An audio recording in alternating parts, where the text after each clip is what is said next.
क्या उद्देश्य क्या है, आज आप भोगांव विधानसभा में रहेंगे? ऐसा है, एक एक दिन गैप करके हम सभी लोकसभा क्षेत्रों में जहाँ जहाँ चुनाव लड़ना है, एक दिन अकबरपुर, इटावा, फिरोजाबाद, मैनपुरी, कन्नौज, इस क्रम से हम जनसंपर्क अभियान प्रारंभ किए हुए हैं। कहीं कहीं रोड शो भी कर रहे हैं अपनी पार्टी की नीतियों का प्रचार प्रसार करने के लिए, जन जागरण के लिए। आपकी पार्टी का जो गठन हुआ है सर, वो किन मुद्दों को लेकर हुआ है और इसके क्या उद्देश्य हैं?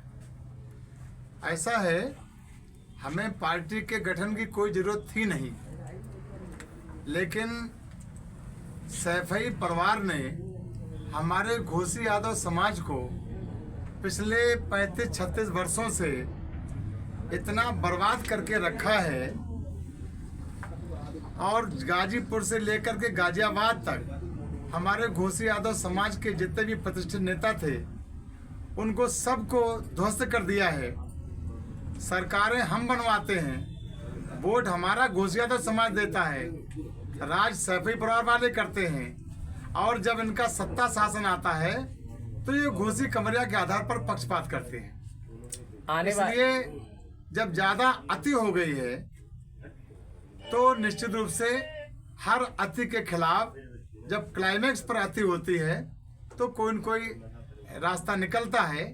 तो वही रास्ता सैफई परिवार से मुक्ति का घोसी यादव समाज के लिए ये सर्वजन सुखाय पार्टी है। समाजवादी पार्टी से जो स्वामी प्रसाद मौर्य ने इस्तीफा दिया है, उसको लेकर अखिलेश यादव का बयान है कि ये हमारी पार्टी की चीजें हैं, इसे आपस में सुलझा लिया जाएगा। उस पर आप क्या कहना चाहेंगे? ठीक है, वो उनकी पार्टी चीजें हैं, वो अपने सुलझा लें, उसमें क्या मैं कहना।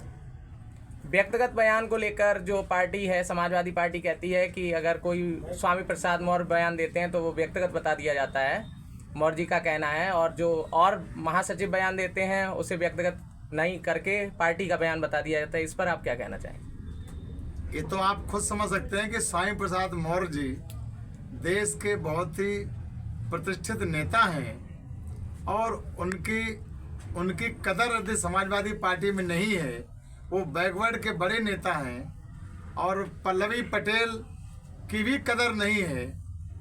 तो ये जितने बैकवर्ड के नेता समाजवादी पार्टी में, वे सब अपने सम्मान के लिए, अपनी उपेक्षा के लिए परेशान है। तो पीडीए, आप समझ सकते हो कि पीडीए क्या हालत है। सर्वजन सुखाय पार्टी कितनी सीटों पे चुनाव लड़ेगी? सर्वजन सुखाय पार्टी 8 सीटों पर चुनाव लड़ेगी, जिसकी उसकी पूरी तैयारी है। क्या मैनपुरी से भी चुनाव लड़ने की तैयारी है? हाँ बिल्कुल, मैनपुरी, फिरोजाबाद, कन्नौज, इटावा, अकबरपुर, फरगाबाद, एटा, बदायूं, इन लोकसभा क्षेत्रों पर हमारी पार्टी चुनाव लड़ेगी। सर, एक सवाल और है, सरकारें आती हैं और चली जाती हैं, किसानों की स्थिति नहीं बदलती है, किसान फिर दिल्ली की तरफ कूच करें। अगर आपको जनता ने आशीर्वाद और मौका दिया तो किसानों के लिए क्या करेंगे? ये बात आप बिल्कुल सही कह रहे हैं। तमाम सरकार का बजट अनुपयोगी योजनाओं में लगा हुआ है, जिसका कोई रिफंड नहीं हो रहा है। यदि वह पैसा सही तरीके से उपयोग किया जाए तो हम किसानों को 100% एमएसपी दिला सकते हैं, और यदि हमारे किसान को 100% एमएसपी मिल जाएगी तो हमारे यूपी का किसान खुशहाल हो जाएगा। इंडिया गठबंधन की अगर बात करूं तो पूरी तरीके से बिखर गया है। सर्वजन सुखाय पार्टी एनडीए के साथ जाएगी या फिर इंडिया गठबंधन में कोई अभी है?